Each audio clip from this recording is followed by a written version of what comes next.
बुखारी साहब हरप्रीत कौर जी अपनी पार्टी अपनी पार्टी सरदार हरप्रीत सिंह जी सरदार हरप्रीत सिंह जी सरदार हरप्रीत सिंह जी बुखारी जी बुखारी जी सरदार हरप्रीत सिंह जी सरदार हरप्रीत सिंह जी सरदार हरप्रीत सिंह जी।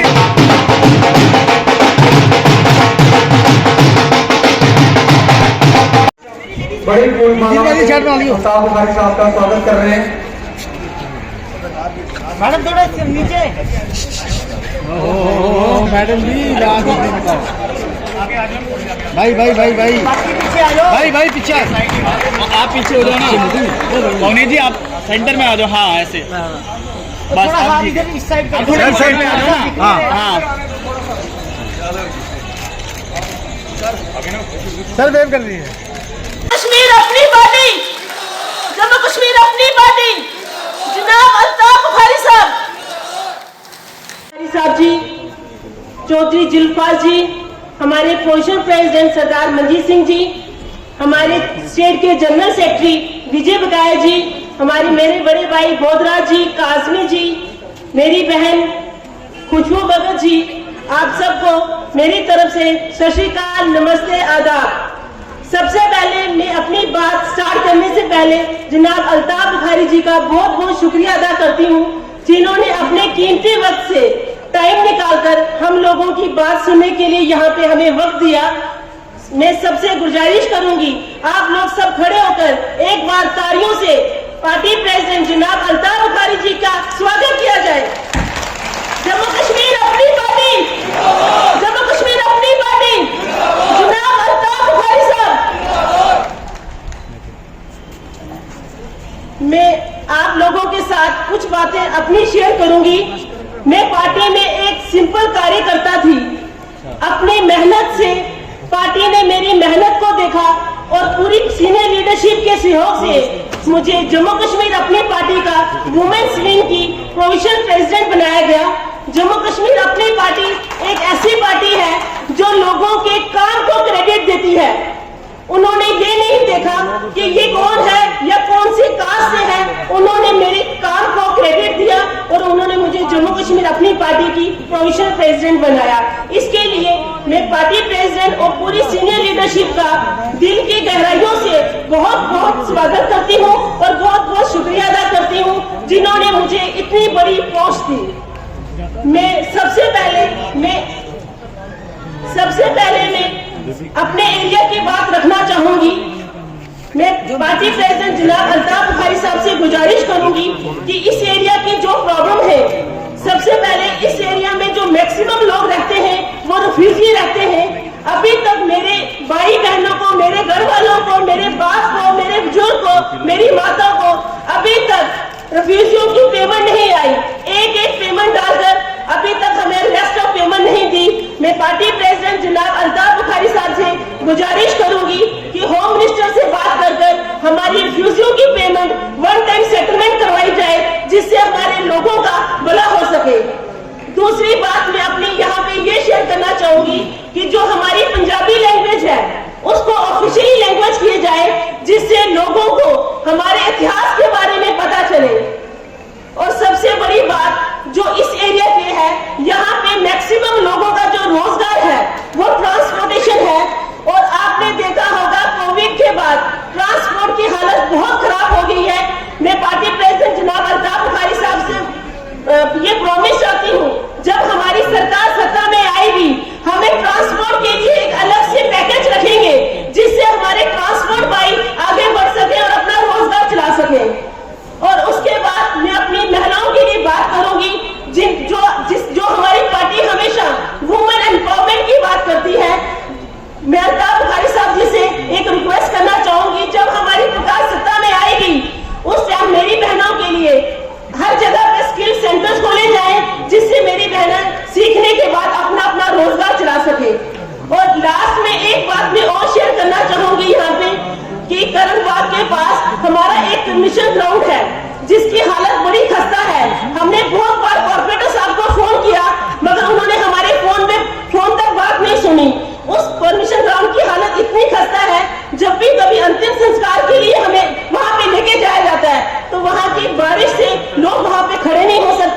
मैं अल्ताफ बुखारी साहब जी से रिक्वेस्ट करूंगी इन मुद्दों को पर्सनली देखा जाए और इनको हल किया जाए।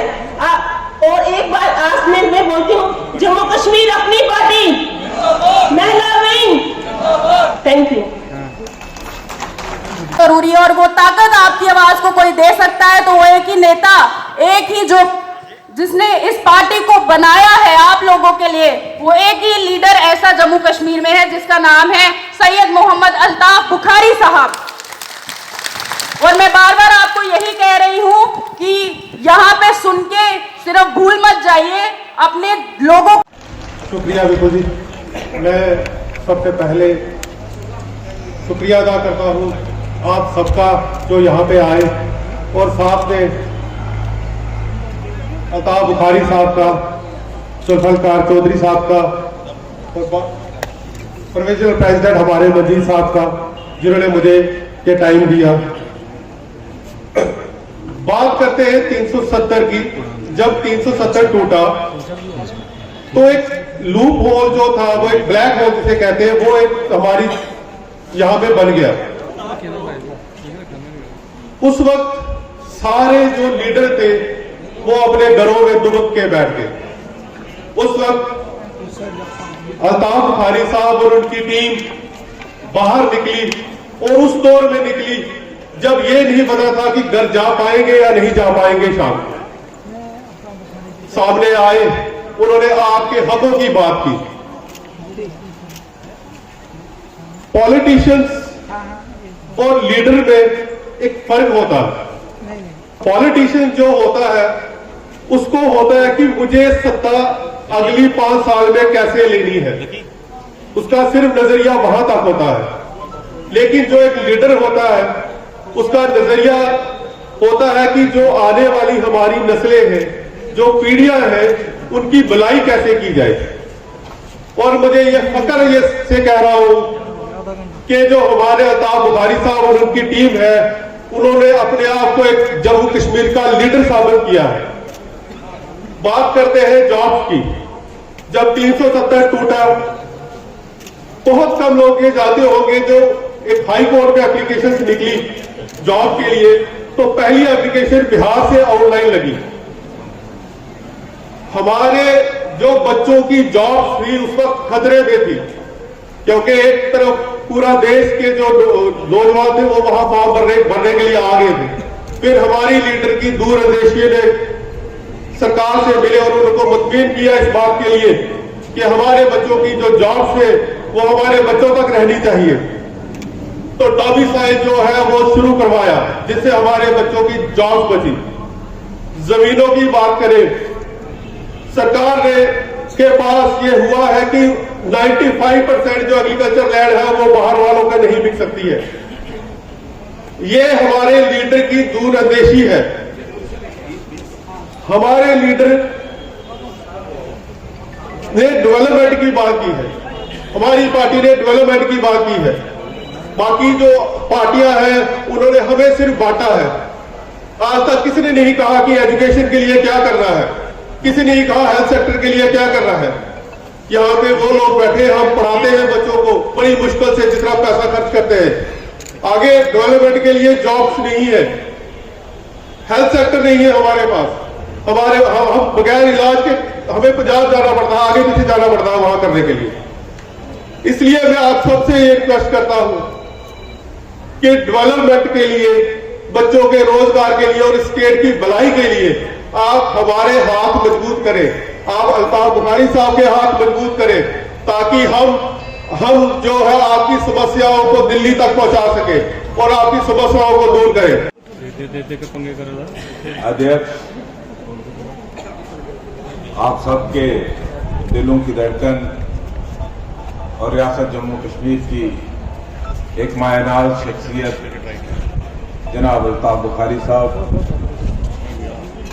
स्टेज पे बैठे हुए पार्टी के सभी सीनियर लीडर्स, जनरल सेक्रेटरी हैं, एडिशनल जनरल सेक्रेटरी साहब हैं, प्रोविंशियल प्रेसिडेंट साहब हैं और बाकी ऑफिस बेरर्स जो पार्टी के स्टेज पे बैठे हैं।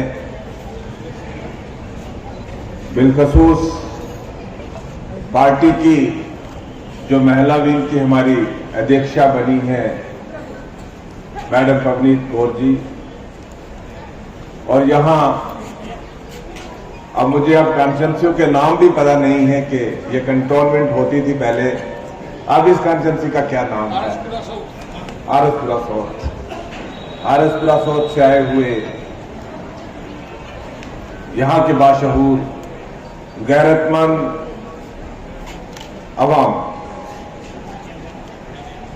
मुझे अचानक पता चला कि आज यहाँ पे पवनीत जी ने यहाँ पे प्रोग्राम रखा है। मेरी प्रेसिडेंट साहब से बात हुई यहाँ आने के लिए। आज इस मौसम में इतनी तादाद में, इतनी संख्या में आप लोग यहाँ पे आए अपने अध्यक्ष की बात सुनने के लिए।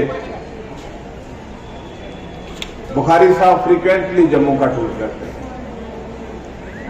और मेरा इनके साथ इख्तिलाफ रहता है बहुत सारी बातों में। मैं इनको कहता हूं कि शायद जम्मू के लोग अभी जो बीजेपी के झांसे से बाहर नहीं आए हैं, हमें शायद जम्मू से कुछ ना मिले। हमें उधर काम करना चाहिए जहां पे हमारे लिए जमीन बहुत ज्यादा जरखेज है। लेकिन बुखारी साहब की अप्रोच जम्मू कश्मीर के लिए एक इंक्लूसिव जम्मू कश्मीर की अप्रोच है। ये चाहते हैं कि जम्मू कश्मीर के सरकार तो अपनी पार्टी की बनेगी, लेकिन वो सरकार इनकम्प्लीट होगी जिसमें कठुआ की भागीदारी ना हो, जिसमें साबा की भागीदारी ना हो, जिसमें जम्मू की भागीदारी ना हो, जिसमें सरदार की भागीदारी ना हो, जिसमें मुसलमान की भागीदारी ना हो, जिसमें कश्मीरी की भागीदारी ना हो, जिसमें डोगरा की भागीदारी ना हो, जिसमें तमाम कंपोजिट कल्चर की भागीदारी ना हो। ये उस डाइवर्स कल्चर जो है हमारा जम्मू कश्मीर का, ये उस डाइवर्सिटी को इकट्ठा रखने की इनके एफर्ट है। और ये लीडरशिप इस जमात की तारीख के बारे में, किन परिस्थितियों में, किन हालात में ये पार्टी वजूद में आई, वो इससे पहले मनजीत सिंह जी ने बता दिया।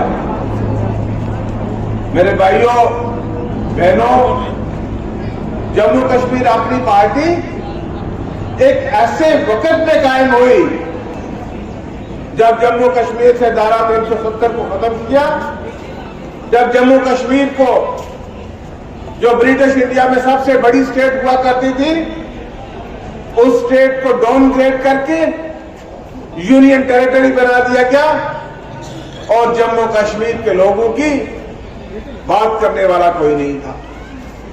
जम्मू कश्मीर के नेतागण, जिनको जम्मू कश्मीर की जनता ने कई दहाइयों तक सत्ता में रखा, लेकिन जब जम्मू कश्मीर के लोगों को एक संकट का सामना करना पड़ा, एक मुसीबत का सामना करना पड़ा, तो उस वक्त जम्मू कश्मीर के वो नेतागण कहीं दिखाई नहीं दिए। इससे पहले भी हम पे एक बार इस किस्म की सिचुएशन से गुजर चुके हैं, जब 1990 में जम्मू कश्मीर में मिलिटेंसी का करप्शन हुआ। उस वक्त बहुत सारे लीडर, कोई लंदन और कोई बाहर के मुल्कों में चले गए। 10 साल तक यहां जम्मू कश्मीर के लोग पिसते रहे। फिर जम्मू कश्मीर के लोगों ने अपनी टांगों पे खड़े हुए और आज जो स्थिति बनी, आज जो सिचुएशन अराइज हुई, इस सिचुएशन में एक जमात की जरूरत थी जो आपके लोगों की बात करते। बहुत सारी बातें की जाती हैं कि इनने दिल्ली से बात की। अरे दिल्ली से बात नहीं करनी तो और क्या, चाइना से बात करनी है या जाके पाकिस्तान से बात करनी है या अफगानिस्तान से बात करनी है। हमने जो बात करनी है, दिल्ली में जिसकी सरकार होगी, यहां पे जो भी पॉलिटिकल पार्टी होगी, उसको दिल्ली से बात करनी है। हाँ, हमने 14 मार्च 15 मार्च को 2020 में जाके देश के प्रधानमंत्री और गृह मंत्री से बात की और जम्मू कश्मीर के लोगों की आशंकाएं थी जो चाहे वो जमीनों की थी, चाहे वो रोजगार की थी, चाहे वो जम्मू कश्मीर की डेमोग्राफी की बात थी। हमारी लीडरशिप ने प्रधानमंत्री से बात की और 2.5 घंटे तक जम्मू कश्मीर के लोगों की आशंकाएं जो है वो प्रधानमंत्री की गोद में लाई और एक गारंटी दी हिंदुस्तान के वजीर आजम ने। बहुत सारे लोग थे वहां पे मौजूद कि जम्मू कश्मीर के लोगों के हकूक का तहफ़्फ़ुज़ किया जाएगा। जिन आशंकाओं का हमें डर था, हमने कोई गुनाह नहीं किया, हमने उन आशंकाओं को लेकर दिल्ली के पास गए और हमारी पार्टी जब भी जम्मू कश्मीर के लोगों को प्रॉब्लम आती है सबसे फोरफ्रंट पे होते हैं। अगर हमें भाजपा के साथ कोई निकट संबंधी होती, कोई नजदीक के रिश्ते होते, तो हम हर रोज उनको तनकीद का निशाना नहीं बनाते, बल्कि धीमे लफ्जों में, जिस तरह बहुत सारी जमातें आजकल भाजपा के साथ अपने तल्लुकात बेहतर बनाने में लगे हुए हैं, शायद हमें भी बना सकते थे, लेकिन हम जनता की बात करते हैं। ये जमात जनता की बात करती है, चाहे यहाँ के लोगों की जमीन का मसला हो, चाहे यहाँ के लोगों के रोजगार का मसला हो, चाहे जम्मू कश्मीर के लोगों पे एंटी इंक्रोचमेंट ड्राइव की बात हो, या जम्मू कश्मीर के लोगों पे प्रॉपर्टी टैक्स की बात हो, या जम्मू कश्मीर के लोगों की बढ़ती हुई मुश्किलात की बात हो। ये पार्टी जो है ये आपकी बात वक्तन फवक्तन करती है और ये पार्टी बिना डर और खौफ की बात करती है। ये सुबह एक बात और शाम को दूसरी बात नहीं, ये श्रीनगर में एक, जम्मू में दूसरी और दिल्ली में तीसरी बात नहीं करती। यही हम भी बहुत पार्टियों में थे, शायद बड़े अच्छे मुकाम पे थे, हमने क्यों छोड़ा? हमें यही लगा कि अल्ताफ बुखारी की बात पे एक सच्चाई है, एक ईमानदारी है, एक नेक नीति है। ये चाहते हैं कि हम लोग जो इस वक्त एक संकट में हैं, हमारी रियासत के लोग जो इस संकट में हैं, जिस मुश्किलात में हैं, इस मुश्किलात का अजाला होना चाहिए। मेरे भाइयों बहनों, मैं इतना कहना चाहूंगा मरकज से, कल हम देख रहे थे या पिछले दिनों में हमारे मीडिया के बंधु हैं, इन्होंने देखा होगा कि हमारे देश के बड़े बड़े लीडर कर्नाटका में किस तरीके से असेंबली इलेक्शन के लिए कैंपेन कर रहे थे। अगर कर्नाटका के 6 करोड़ लोगों को, कर्नाटका के 6 करोड़ भारतीयों को भारतीय संविधान के दायरा में रह के चुनाव में लड़ने का अधिकार है, तो जम्मू कश्मीर के 1 करोड़ 20 लाख लोगों को वो अधिकार क्यों नहीं? क्यों आपने वंचित करके रखा है? पिछले 9 साल से जम्मू कश्मीर में चुनाव नहीं हो रहे। जम्मू कश्मीर के लोगों पे कब तक बाहर के लोग आके हुकूमत करते रहेंगे? क्या वो अधिकार जम्मू कश्मीर के लोगों को नहीं, जो हमारे पंजाबी भाइयों को है, जो हमारे हिमाचली भाइयों को है, जो हमारे हरियाणा के लोगों को है, यूपी या बिहार के लोगों को है? हमारा एक जो कंसिस्टेंट स्टैंड है वो यही है कि जम्मू कश्मीर के लोगों को, जम्मू कश्मीर के लोग जिसको चाहें वो अपनी सरकार बनाने का हक इनको होना चाहिए, और जो सरकार आपके द्वारा चुनी जाए उस सरकार को ये अधिकार होना चाहिए कि आप पे कौन सा टैक्स लग सकता है या कौन सा टैक्स नहीं लग सकता। आप क्या चाहते हैं और क्या नहीं चाहते, ये जनता के द्वारा चुने हुए नुमाइंदों का अधिकार होता है। ये जनता का, हम एक डेमोक्रेटिक सेटअप में रहते हैं, हम किसी महाराजा की सल्तनत में नहीं रहते। हमने तो 1947 में महाराजाओं की सल्तनत को छोड़ के ब्रिटिश इंडिया को हमने खैरबाद कह के एक रिपब्लिक इंडिया में जन्म लिया है, और हमारा यकीन भारतीय संविधान पे है। और मैं कहता हूं कि जो लोग जम्मू कश्मीर के लोगों को चुनाव से वंचित कर रहे हैं, उनकी चुनी हुई सरकार से महरूम रख रहे हैं, वो सबसे बड़ा पाप कर रहे हैं, वो भारतीय संविधान का अपमान कर रहे हैं। इससे बड़ी कोई बात नहीं हो सकती कि आप लोगों को एक चुनी हुई सरकार ना दें।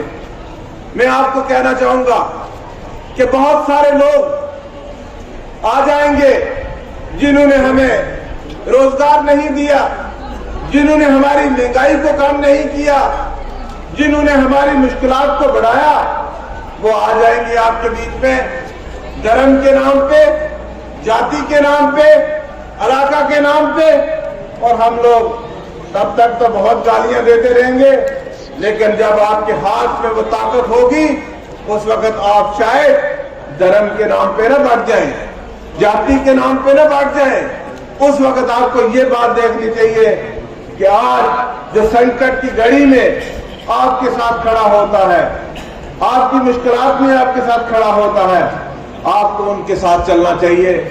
मैं ज्यादा बातें, बहुत सारी बातें हो भी गई, इसी पे अपनी बारी को खत्म करते हुए मैं यहाँ के जो ऑर्गेनाइजर हैं मैडम पवनीत जी, इनको मुबारकबाद दूंगा। इन्होंने बहुत अच्छा प्रोग्राम ऑर्गेनाइज किया और आप सभी को, पूरी जम्मू की टीम को, जो मनजीत सिंह की लीडरशिप में आप जम्मू में हमारी पूरी टीम जो यहाँ पे काम कर रही है, मैं सबको मुबारकबाद दूंगा। ये बहुत अच्छे से हमारी तंजीम को आगे लेके चल रहे हैं।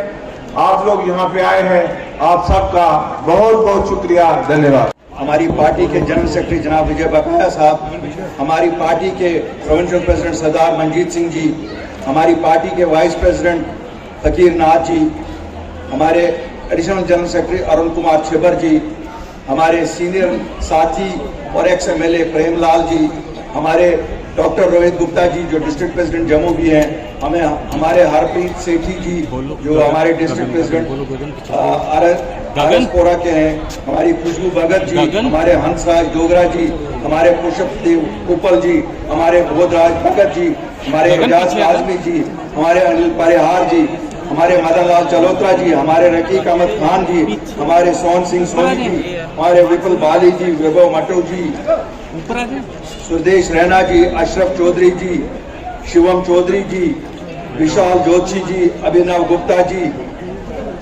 मंगत जी, तीरथ सिंह जी, देवेंद्र सिंह जी, मोहिंदर सिंह जी, दर्शन सिंह जी, कमलजीत सिंह जी, प्रेम सागर जो OBC समाज से, मनोहर लाल महाजन जी, हमारी इस प्रोग्राम की ऑर्गेनाइजर और हमारी provincial women president Pavneet Kaur ji, Ritu Pandita ji, Shivani Kaul जी, शीतल जी, हरबीर कौर जी, सुनीता जी, मधु जी, भारती जी, ज्योति जी, आप यहाँ आरएसपुरा साउथ कॉन्स्टिट्यूएंसी के बुजुर्गों, नौजवानों, माताओं, बहनों, सत श्री अकाल, आदाब, नमस्कार।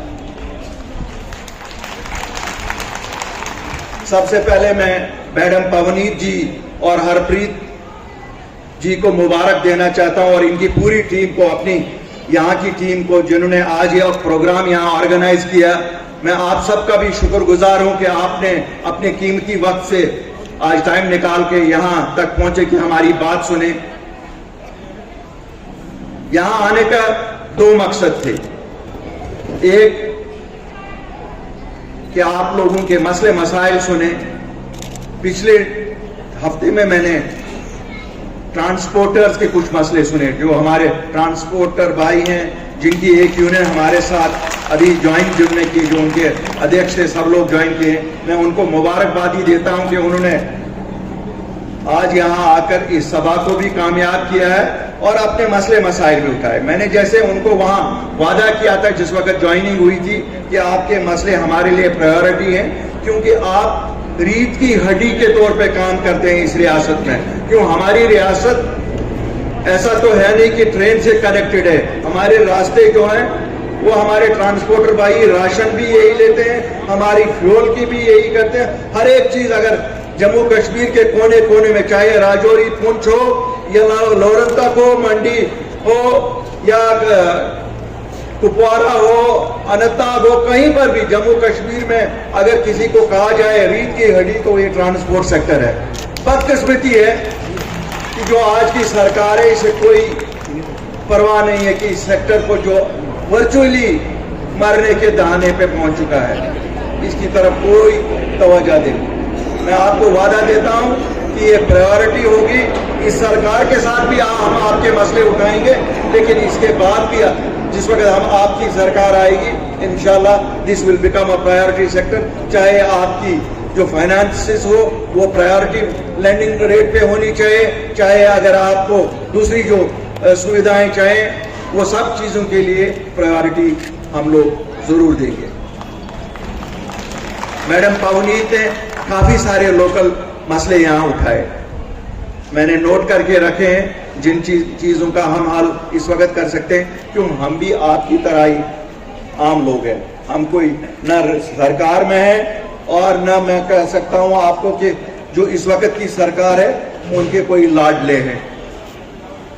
क्यों, उनकी अपनी पार्टी मुझे लगता है उनकी लाडली नहीं है, क्योंकि जो करना चाहिए था उनको, जिससे उनकी पार्टी भी कहीं दिखती या जिंदा लोगों में रहती, वो तो उसके बरक्स भी कर रहे हैं। मैं जब बात करता हूं भाजपा की, आज पिछले 3 साल से डायरेक्टली भाजपा जम्मू में राज कर रही है, जम्मू कश्मीर में राज कर रही है, लेकिन हमने नहीं देखे यहाँ कहीं दूध की नहरें बही है, यहाँ सोने के पहाड़ नहीं, अंबार नहीं लगाए। हाँ, एक लेक जरूर बन रही है, वो लेक तो 12 साल पहले शुरू हो गई थी, मुझे पता नहीं, शायद रेत बाजरी और वो जमा कर रहे हैं, किसी बाहर के ठेकेदार को जरूर देना होगा, क्यों कोई ना कोई दलाल तो आया होगा जो उसको निकाह जमा ये करेंगे, ले जाएगा वो। यहां अभी मैं एक सभा में कुछ दिन पहले गया तो मैंने सुना एक अजीब सा किस्सा है। 350 भट्ठे वाले हैं हमारे जम्मू रीजन में, ईंट अब पंजाब राजस्थान से यहां आती है। एलजी साहब, क्या यहां जो अपना रोजी कमाता है उसको भी आपने खत्म करना है? कोई भी रोजी, हमारे लोगों को 28,000 रुपए में कोला मिलता है, हमारे लोगों को पोल्यूशन कंट्रोल बोर्ड से क्लियरेंस लेनी पड़ती है, हमारे लोगों को जीएसटी सीएसटी से क्लियरेंस लेनी पड़ती है, हमारे लोगों को कितने ही सरकारी परमिशन लेने पड़ते हैं। आप एक माफिया को यहां ईंटें बेचने के लिए इजाजत दे दी, वो जीएसटी का भी 10,000 की चीज 5,000 में क्लियर करते हैं, लाते 30,000 32,000 ईंटें ट्रक में डिक्लेयर करते हैं 16,000, तो 2-2 साइड से हमारा घाटा करवाते हो।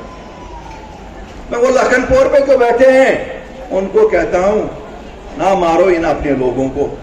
ये जो हमारे लोग यहाँ हैं जिनके ये भट्टे, उसमें भी कोई नहीं तो 2 लाख लोग काम कर रहा है, क्यों मारोगे उनको?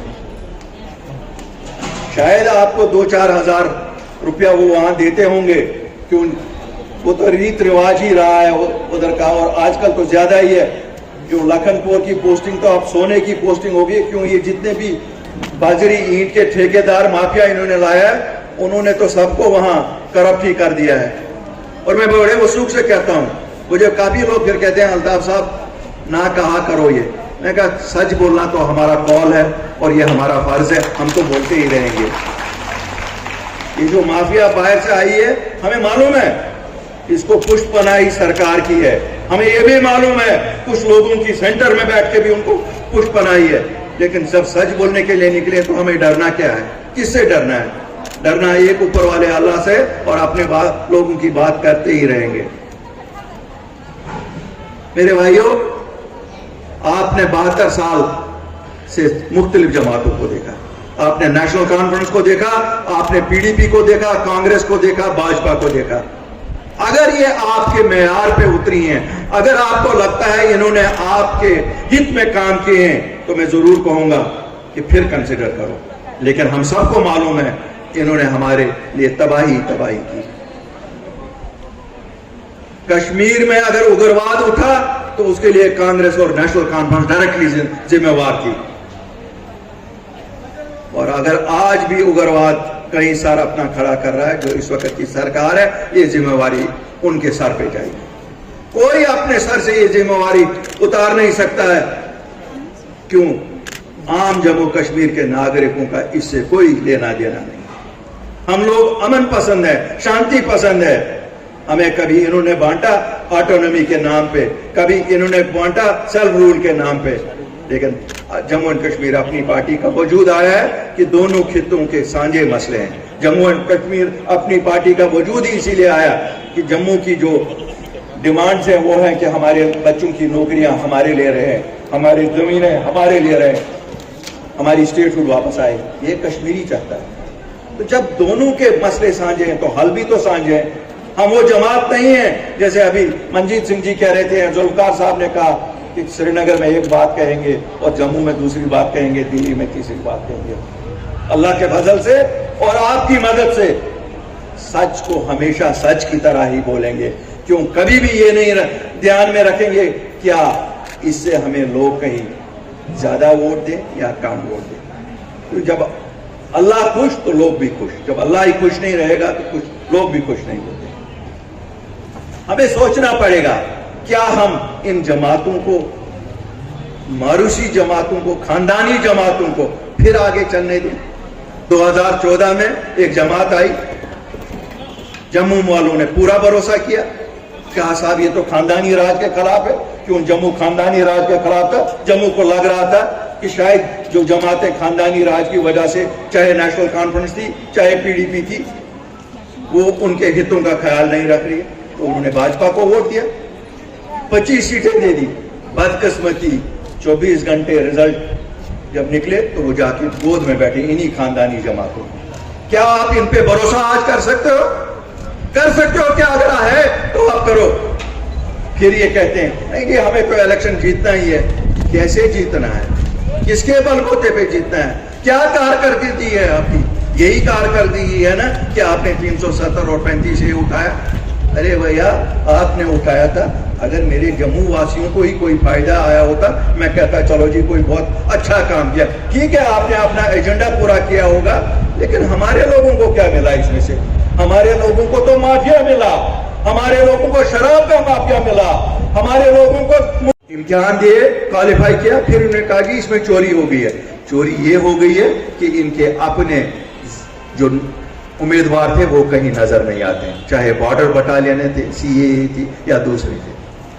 वरना अगर सही मानों में चोरी हुई होती तो हम तो देख लेते आज तक 2-4-5 सेक्रेटरी जेल गए होते, 2-4-5 कमिश्नर जेल गए होते, 2-4-5 बड़े अफसर जेल गए होते। जब जेल भी भरते हैं पटवारी को भरते हैं, चपरासी को भरते हैं, और बेचारे एक इन लोगों को या पुलिस वाले को भरते हैं। ये नहीं चलेगा। मैं आप सबको आज और एक बात, अभी 25 तारीख को G20 की एक मीटिंग कश्मीर में होने जा रही है।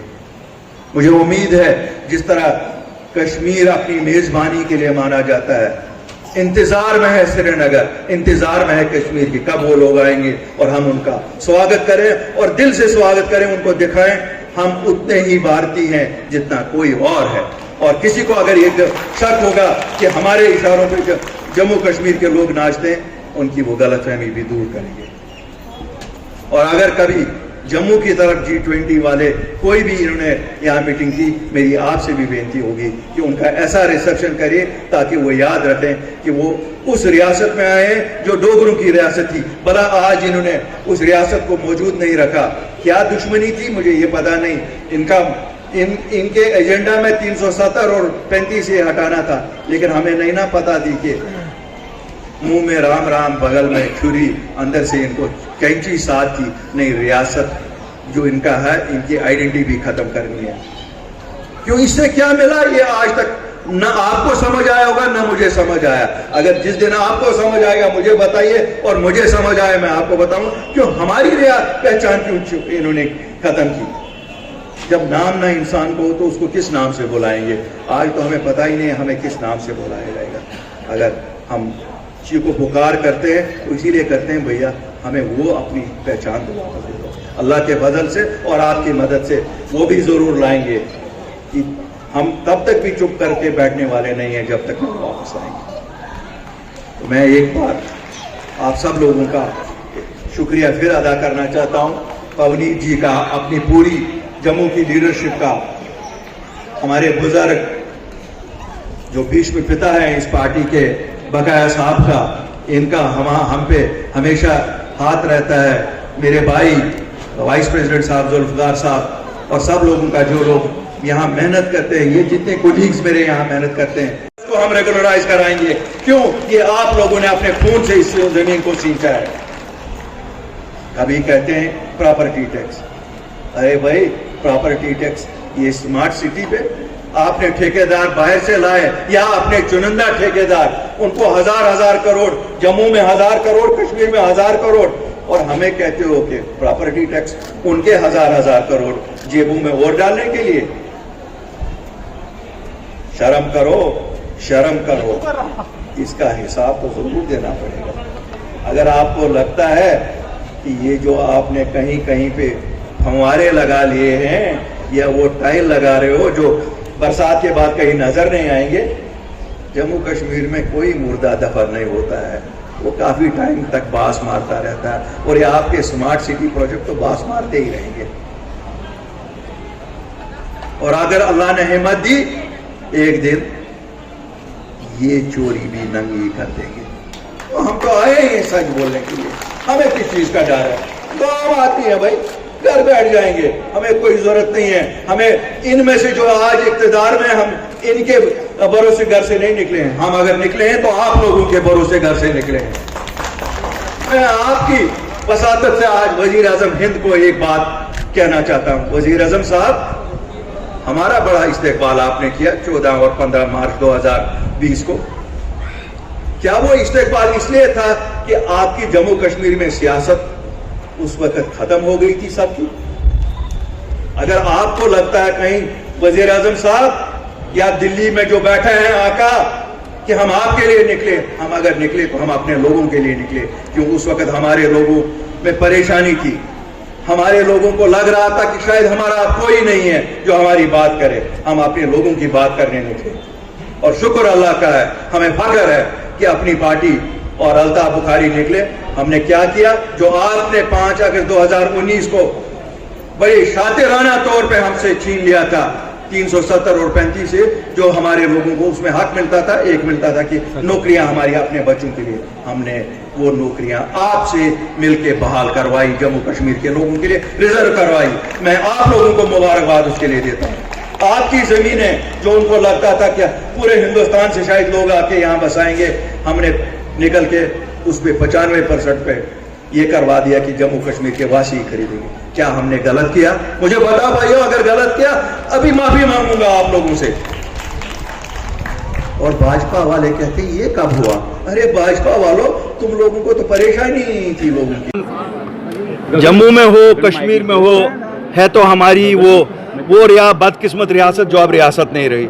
इसलिए हमें तो कोई फ़र्क नहीं है, जम्मू में कराओ, कश्मीर में कराओ, लोग तो एक ही हैं, एहसासात एक ही हैं, जज्बात एक ही हैं। हम वही मेहमान नवाजी करेंगे जो जहाँ कहीं भी हो। मगर आपको लगता है डॉक्टर फारूक अब्दुल्ला साहब जम्मू की जनता को प्रवोक? चलो, डॉक्टर फारूक साहब क्या कहते हैं, बुजुर्ग है, मैं उसमें ज़्यादा बात नहीं करता हूँ। सर, अभी आपने कहा कि प्रधानमंत्री की आंखों में आपको उम्मीद नजर आती है। एक तरफ आप भारतीय जनता पार्टी पर जो है इल्जाम लगा रहे हैं लगातार कि जम्मू कश्मीर को अगर तबाह करने में किसी का हाथ है तो भारतीय जनता पार्टी का है। आतंकवाद अगर फिर से सिर उठा रहा है तो उसमें भारतीय जनता पार्टी की नीतियों का हाथ है। वहीं दूसरी तरफ आपका इशारा था कि प्रधानमंत्री की आंखों में अभी भी आपको उम्मीद नजर आ रहा है। देखिए मेरे भाई, पार्टी और गवर्नमेंट अलग अलग होते हैं। वो मुल्क के प्रधानमंत्री है। हम जब दिल्ली गए, हम भाजपा से नहीं मिले, हम भाजपा के सदर से नहीं मिले, और मैं वसूख से आपको कहता हूं, आज तक भी हम देश के प्रधानमंत्री से मिले, हम देश के गृह मंत्री से मिले। और जब मैं अपील करता हूं, मैं देश के प्रधानमंत्री को करता हूं। और मुझे बिल्कुल ये यकीन है कि जो हमने उनकी आंखों में देखा है या जो मेरे साथियों ने बातें उनसे सुनी है, हमें उन पे यकीन है। इसीलिए मैंने आज डायरेक्टली उनको अपील की है, क्यों मुझे लगता है अब वो फारिग हो गए, सब जगह इलेक्शन हो गए, अब वक्त है कि जम्मू कश्मीर में इलेक्शन की जाए और यहाँ की रियासत वापस दी जाए। बुखारी साहब, गुलाम नबी आज़ाद ने हाल ही में कहा कि 370 हटने के बाद जो है आतंकवाद कम हुआ है, इसके लिए बधाई दी है केंद्र सरकार को, लेकिन कह रहे हैं कि 370 जो है हटाकर गलती कर दी केंद्र सरकार ने। मैं बधाई देता हूँ इस अमन और शांति की जम्मू कश्मीर की जनता को, जिन्होंने ये समझ लिया है कि आतंकवाद से उनको कुछ मिलने वाला नहीं है। और बधाई के हकदार एक तो जम्मू कश्मीर के लोग हैं और हमारे सिक्योरिटी फोर्सेस हैं, जिन्होंने लोगों के दिलों में ये बिठा दिया कि आप अगर अमन से रहेंगे, हम आपके साथी हैं। 370-35 पर अभी भी सियासती पार्लियामेंट, वो देखिए पार्लियामेंट में उठाया भाजपा ने, साथ दिया कांग्रेस ने। उस पर जहां अक्सरियत थी कांग्रेस की, वहां गुलाम नबी आज़ाद लीडर थे। अब मैं खैर उन पे ज़्यादा बोलता नहीं। सुप्रीम कोर्ट से वापस आ सकता है, क्योंकि केस हमारा स्ट्रांग है। सबको उम्मीद है, आपको उम्मीद है, मुझे उम्मीद है कि सुप्रीम कोर्ट न्याय करेगी, वो न्याय का मंदिर है। आतंकवाद कम हुआ है आपको लगता है? आतंकवाद, जम्मू कश्मीर के लोगों ने ठुकराया है आतंकवाद को, क्योंकि लोग जब ठुकराते हैं किसी चीज़ को वही चीज़ चलती है, तो इसलिए लोग मुबारकबादी के हकदार हैं। मैं तो सिक्योरिटी फोर्सेस को भी उसका श्रेय देना चाहता हूं, क्योंकि उन्होंने भी लोगों के साथ जो व्यवहार किया है उससे भी आतंकवाद कम हुआ। अब तो G20 भी हो रहा है जम्मू कश्मीर में, फर्स्ट क्लास होगा, फर्स्ट क्लास होगा, फर्स्ट क्लास G20 होगा। आप देखेंगे कश्मीर पीक पे अपनी मेहमान नवाजी पे होगा। There will be civil receptions for them everywhere. G20 हो सकता है, चुनाव क्यों नहीं हो सकता? चुनाव देखो यार, ये डर रहे हैं, क्यों आप मुझसे इन लोगों को कितनी मैं सुनाऊंगा इनको, ये डरते तो ये हैं ये। अब चौधरीयों को भी नहीं साथ चलने दोगे, चौधरी तो साथ चलेंगे ही पार्टियों में, भले ही किसी में भी हो। सर, आल पार्टी मीटिंग के बाद जम्मू कश्मीर के लोगों में एक उम्मीद जगी थी कि हो सकता है जम्मू कश्मीर में असेंबली के इंतखाब, लेकिन आज तक जो है असेंबली के इंतखाब कोई नाम नहीं है। मैं तो मेरे भाई मानता हूँ, लेकिन मैं उन नेताओं से भी आज सवाल पूछना चाहता हूँ जो 1.5 साल बाद उस ऑल पार्टी मीटिंग में गए। जब हम गए थे तब बोला था एजेंट बनने गए, जब हम दिल्ली जाएंगे हम जैसे आम लोग तो तब हम हो गए एजेंट। जब वो जाते हैं अब आज मैं उनसे सवाल करता हूँ कि अगर गए थे अब क्यों नहीं हो रहे, कि तुम्हारी ही कोई शैतानी है ये वहाँ कि नहीं होने दो। कितनी देर बाद उतना ज़्यादा मेजॉरिटी से अपनी पार्टी आई। अरे हम तैयार हैं, इलेक्शन कमीशन मान जाए करा देंगे। इलेक्शन कमीशन क्या है यार, वो तो जम्मू कश्मीर के चुनाव तो हमेशा सेंट्रल गवर्नमेंट ने अनाउंस करने हैं, हरी झंडी दिखानी है कि सिक्योरिटी ठीक है। वैसे हमें तो रोज़ कहते हैं सिक्योरिटी ठीक है, ऐलान में भी हमारे गृह मंत्री साहब कहते हैं, तो लेकिन पता नहीं क्यों। मैं ये इनको भी हाथ जोड़ के कहता हूँ, भाजपा वालों को डरो नहीं, कोई बात नहीं, हमें लिहाज रहेगा आंखों में कल भी कि आप हमारे साथी भी रहे हो, हमारे जम्मू कश्मीर के वासी भी हो। तो ठीक है, आपने बड़ी यहाँ लोगों को तंग किया 2018 से, लेकिन फिर भी हम बहुत वो ऐसा सलूक करेंगे जो इंसानों का सलूक होता है। सोशल मीडिया पर एक तस्वीर, मैं आपको कहता हूँ हज़ारों में इनके वर्कर इनको छोड़ के इस संडे को जा रहे हैं और हमारी पार्टी में आ रहे हैं। बताओ और बताओ।